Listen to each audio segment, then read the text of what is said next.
त्यागपुर बहराइच में जय गुरुदेव धर्म प्रचारक संस्था के राष्ट्रीय अध्यक्ष बाबा पंकज महाराज की 108 दिवसीय शाकाहार सदा महानिषेध आध्यात्मिक वैचारिक जन जागरण यात्रा अपने 99वें पड़ाव पर सायंकाल रेवली पहुंची। यात्रा का कलश दीप पुष्प वर्षा गाजू बाजू के साथ भव्य स्वागत किया गया। यात्रा का 7वें दिन सत्संग सुनाते हुए बाबा पंकज महाराज ने कहा कि सत्संग से विवेक जागता है, मानव धर्म मानव कर्म के पालन की दिशा मिलती है। अच्छे संस्कार जगाने, चरित्र उठाने, अच्छा नेक समाज बनाने के लिए सत्संग की बहुत बड़ी जरूरत है। सत्संग द्वारा सत्य, दया, करुणा, उदारता, समता, मानवीय प्रेम, परोपकार, मानव सेवा जैसे मानवीय गुणों का विकास होता है। उन्होंने कहा कि सभी धर्मों में अहिंसा परमो धर्म की शिक्षा दी गई है। शरीर परमात्मा का बनाया चेतन मंदिर है। से बोलते डोलते चलते फिरते मंदिर में अखंड दीप जल रहा है। परम प्रकाश रूप दिन राति नाही, कछु चाहिए दिया घृत बाती। किसी धर्म ग्रंथ या देवी देवता अथवा महापुरुष ने मांस खाने, शराब पीने, जीव हिंसा करने, पेट को शमशान घाट बनाने का आदेश नहीं दिया।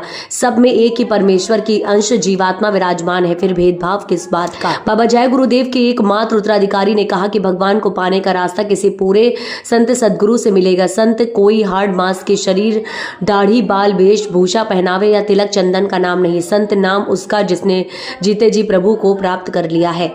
जहां दुनिया का विज्ञान समाप्त हो जाता है, उसके सिर की चोटी से आत्मा परमात्मा के गुण ज्ञान रहस्य विज्ञान की शुरुआत होती है। उन्होंने कहा कि मृत्यु लोक कर्म प्रधान देश है, सबको अदला बदला देना पड़ता है। इसलिए सभी लोग अपने अपने दीन ईमान पर महापुरुषों के आदर्शों पर चले, बिना शाकाहार अपनाए और मद मुक्त हुए बिना भजन या इबादत नहीं हो सकती।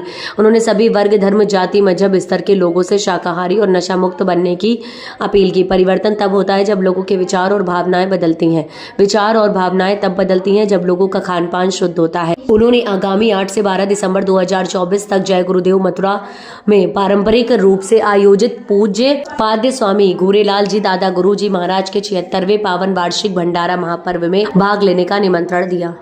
केवल संत महात्मा फकीर रहते हैं जो समदर्शी होते हैं, जो समस्त जीवों के अंदर उस प्रभु के अंश को देखते हैं। ऐसे समदर्शी और महात्माओं की खोज करो। ये मत देखना कि महात्मा किस जाति के हैं, महात्मा किस बिरादरी के हैं।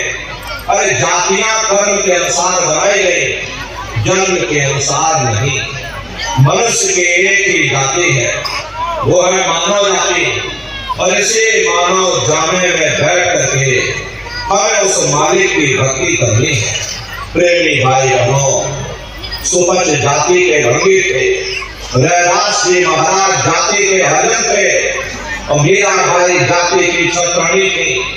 अगर वे सब उस मालिक को प्राप्त कर सकते हैं तो आप भी उस मालिक को प्राप्त कर सकते हो। लेकिन बगैर महात्माओं के, बगैर गुरु के, बगैर मुर्शिद के कोई भी जीव इस संसार समुद्र से ना कोई पार हुआ और ना ही कोई हो सकता। ये समुद्र ऐसा है जिसके ना इस किनारे का पता, ना उस किनारे का पता। अरे कोई नहीं जान सकता ये दुनिया कब बनी, कितनी बार प्रलय और महाप्रलय हो गई। लेकिन इतना जरूर मालूम है जिस दिन से दुनिया बनी है हम लोग यहीं पर भटका खा रहे हैं। अगर इधर से हवा चली, नैया हमारी उधर चलेगी और कहीं उधर से हवा चल गई, हमारी नैया डगमगाते हुए इधर चली गई। न जाने कितने युग और कल्प बीत गए, लेकिन हमारे जीवन की नैया आज तक इस भवसागर से किनारे नहीं लगी।